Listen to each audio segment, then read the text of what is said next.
बहुत ही परेशान हो गया है।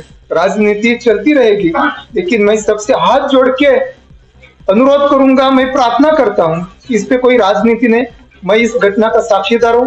किसी भी एफआईआर में, किसी भी चार्जशीट में काशीनाथ चौधरी आरोपी है करके कहां पर भी उल्लेख नहीं है।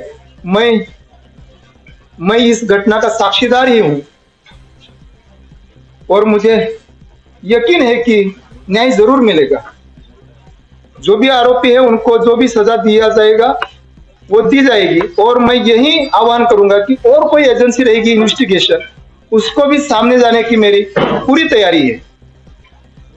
जैसे भी आपने भाजपा में प्रवेश किया और आपके प्रवेश पर भाजपा ने रोक लगा दिया है, तो इसे लेकर आप किस पक्ष में, वापस राष्ट्रवादी में जाएंगे कि भाजपा में काम करेंगे कि न्यूट्रल होकर काम करेंगे, क्या करेंगे?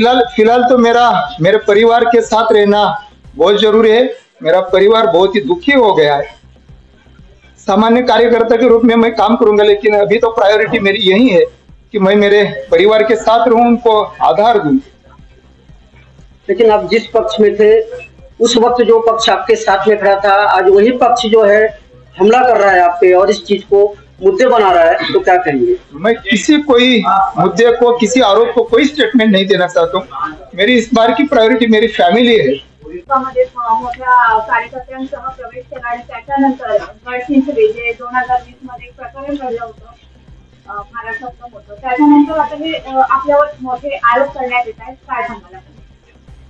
2 दिवसापूर्वी मी भारतीय जनता पक्षामध्ये पक्षप्रवेश केला। त्यानंतर 5 वर्षापूर्वी झालेल्या गडचिंचले येथील साधू हत्याकांडाचा प्रकरण नव्याने उकरून काढलं।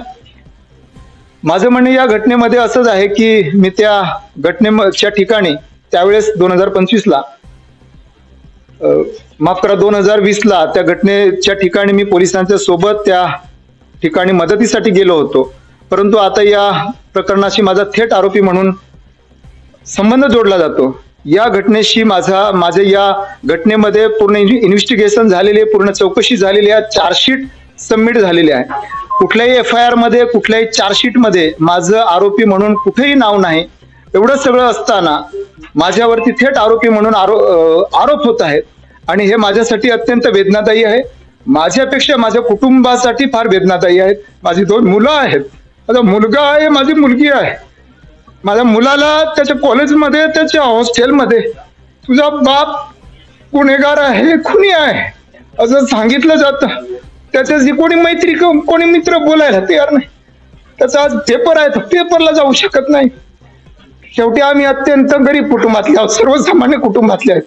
मी अत्यंत संघर्षातून तयार झालेला कार्यकर्ता आहे। एखादा सामान्य माझी कुठलीही राजकीय परिस्थिती नाही।